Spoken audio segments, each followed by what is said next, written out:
یعنی جماعت کے ساتھ، اہل و عیال کے ساتھ، اور وہاں بے اسم نام کے ساتھ،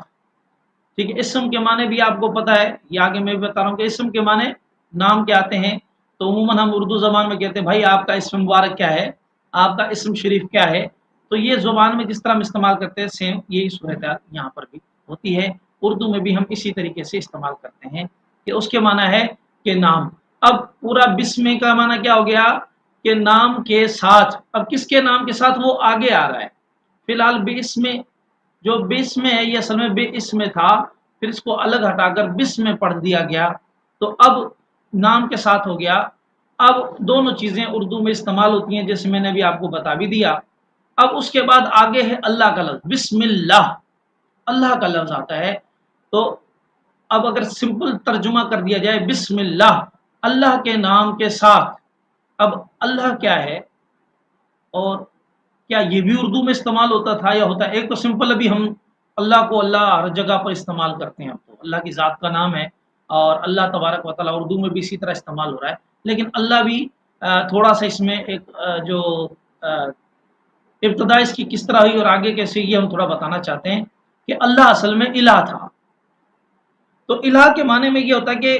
مختلف لفظوں میں استعمال ہوتا ہے، الہ معبود کے معنی میں بھی آتا ہے، اور اس میں ہم نے کیا کیا ہے کہ الف لام کو ایکسٹرا کر دیا، کیوں کیا یہ بھی ہم آپ کو وجہ بتاتے ہیں۔ اصل میں کیا ہے کہ اللہ کے ساتھ مختلف نام ساتھ ساتھ جڑ رہے ہوتے ہیں، جیسے مثال کے طور پر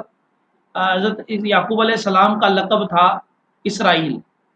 ٹھیک ہے، تو اسرا کے معنی ہوتا ہے عبد، ایل کے معنی ہوتا ہے اللہ،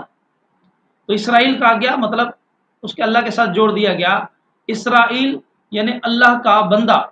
جس طرح ہمارے یہاں عبداللہ کے معنی میں آتا ہے اسی طریقے سے یہاں پر معنی میں آتا ہے، تو ویسے تو معلوم ہوا کہ الہ کے معنی معبود کے ہیں،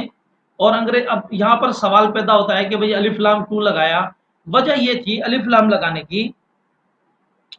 کہ عرب حضرات الہ کہتے تھے، اللہ کو بھی کہتے تھے اور وہ مختلف الہوں کو بھی کہہ دیتے تھے، ان کے ہاں یہ ہوتا تھا کہ بھئی کوئی الہ ہے یہ بارش دیتا ہے، کوئی الہ ہے یہ بیٹے دیتا ہے، کوئی الہ ہے یہ بیٹیاں دیتا ہے، یہ کاروبار میں برکت دیتا ہے، یہ ہمارے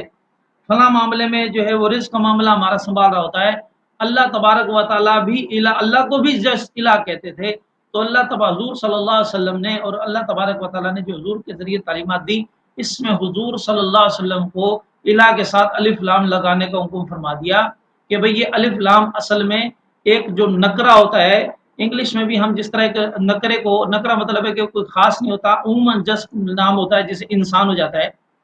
تو اس کو خاص کرنے کے لیے معبود ہونے کے اعتبار سے سارے د لگا کر انگلش میں ہم اس کو معرفہ کر دیتے ہیں، اس کو ہم پرٹیکولر کر دیتے ہیں، ٹھیک ہے، اور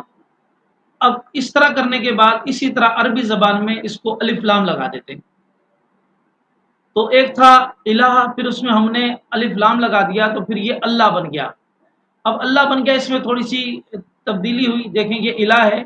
الہ کے بعد جب ہم نے الف لام اس میں لگا دیا اور پھر یہ بن گیا اللہ، تو اس کا مطلب یہ ہو گیا کہ ہمارے نزدیک اللہ وہ ہے جو خوشیاں بھی وہی دیتا ہے، غمیاں بھی وہی دیتا ہے، بارشیں بھی وہی دیتا ہے، اولادیں بھی وہی دیتا ہے، غمی بھی وہی دیتا ہے، پریشانیوں سے بچاتا بھی وہی ہے، سارے جہان کو پالتا بھی وہی ہے، سارے جہان کو چلاتا بھی وہی ہے،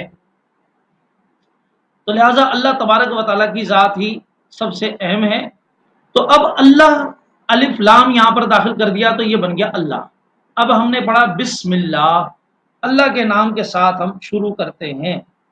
اب جب یہ ہم نے کہہ دیا اللہ کے نام کے ساتھ شروع کرتے ہیں، اب یہاں پر اللہ کے نام کے ساتھ، اب اللہ کا کلمہ یقینی بات ہے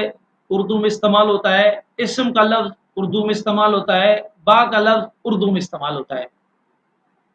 آگے کے دو لفظ ہیں رحمان اور رحیم، یہ بھی ہم اپنے اردو میں کس طرح استعمال کرتے ہیں اس کے بارے میں بتاتا ہوں۔ پورے بسم اللہ کے اندر ایک ورڈ بھی ایسا نہیں ہے کہ جو ہم استعمال نہ کرتے ہوں اپنی اردو زبان میں،